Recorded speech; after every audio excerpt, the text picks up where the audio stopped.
Namaste. Greetings to all of you.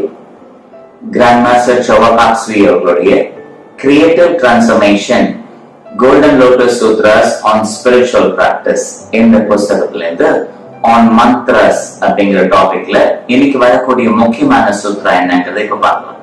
Mantras or japa are also ways to develop the heart.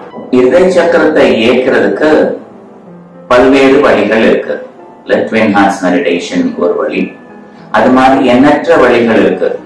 அதுல mantras இல்ல ஜபம் பண்றது ஒரு வழி. இதய சக்கரத்தை ஆக்டிவேட் பண்றது Twin Hearts Meditationல சயின்ஸ் அப்படின்னு சொல்லிட்டோம். அப்போ மந்த்ராஸ் மூலமா ஏற்கிறது என்ன கணக்குல வரும், அதுவும் சயின்ஸ் ஆகுமா அப்படின்னு ஒரு கேள்வி வர்றதுக்கு வாய்ப்பு இருக்கு. இல்ல ஒரு கலையாது, இந்த கேள்வி நியாயமானது இல்லையா?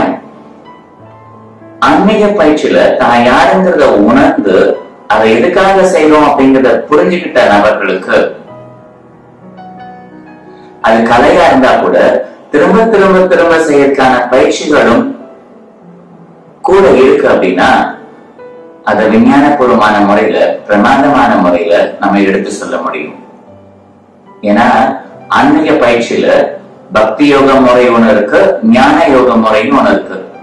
இந்த ஞான யோக முறையில என்ன பண்றாங்க, நீங்க எதெல்லாம் பயிற்சியும் கொண்டு வந்து செஞ்சிட்டு இருக்கீங்களோ அதுக்கான மூலம் என்னது, அதுக்கான காரணம் என்னது, எதுக்காக அதை செய்யணும், செய்யறதுனால என்னென்ன லாபங்கள் வருது. அப்ப மனதை பயன்படுத்தி மனதை ஒரு புனிதமான கருவியா ஆத்மா கிட்ட ஒப்படைச்சிட்டு அந்த ஆத்மா பேரான நிலையில மேலேந்து கொண்டு வரக்கூடிய அந்த ஞானத்தை, இன்ட்யூஷன் சொல்லுவாங்க இல்லையா, அந்த இன்ட்யூஷனை தெளிவான முதிர்ச்சி அடைந்த மனது மூலமா உணர்ந்து அதுக்கான அர்த்தம் என்னங்கிறத புரிஞ்சுக்கிட்டு விழிப்புணர்வோடு செய்யக்கூடிய பயிற்சி ஞான யோக முறை சொல்லுவாங்க. அப்ப பக்தி யோகாவை பயிற்சி பண்றவங்களுக்கு இந்த மென்டல் டெவலப்மெண்ட் இல்லைன்னா அவங்களால அந்த நிமிஷத்துக்கு அந்த மந்த்ரா சொல்றதுனால இல்ல ஜபம் பண்றதுனால அந்த பேரானந்த நிலையை அடைய முடியும்.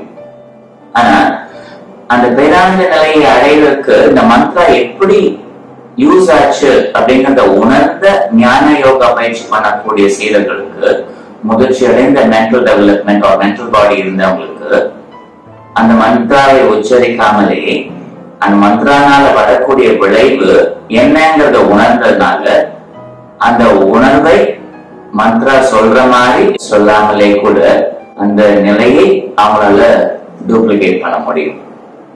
அப்ப ஞான யோகாவோட பயிற்சி வேற. ஆனா பக்தி யோகா பயிற்சி பண்ணக்கூடியவங்களுக்கு இந்த ஞானம் இருக்கும்னு நம்ம சொல்ல முடியாது. ஆனா எல்லாரையும் பேரானந்த நிலைக்கு அந்த பக்தி யோகா இல்ல ஜபம் பண்றதுனால கொண்டு வர முடியும். அந்த ஜபத்தை பயன்படுத்தி ஒருங்கிணைப்பை ஏற்படுத்துறதுக்கு அது மத்த யோக முறையோட உதவியும் அதுக்கு தேவைப்படும். இதய சக்கரத்தை இயக்கிறதுக்கு மட்டும்தான் வேணும் அப்படின்னா மந்த்ராவை நீங்க ஈஸியா பயன்படுத்திக்கலாம். ஆனா அந்த மந்த்ராவை பயன்படுத்தி இதய சக்கரத்தை ஆக்டிவேட் பண்ணா மட்டும் பத்தாது, அது அப்புறம் ஒரு பேரானந்த நிலையை நீங்க அடைஞ்சா மட்டும் பத்தாது, ஆத்மாவோட ஒருங்கிணைக்கான பயிற்சியாகவும் இதை நான் கொண்டு வரணும் அப்படிங்கிறவங்களுக்கு மத்த யோக முறையோட ஞானம் கண்டிப்பா தேவைப்படும்.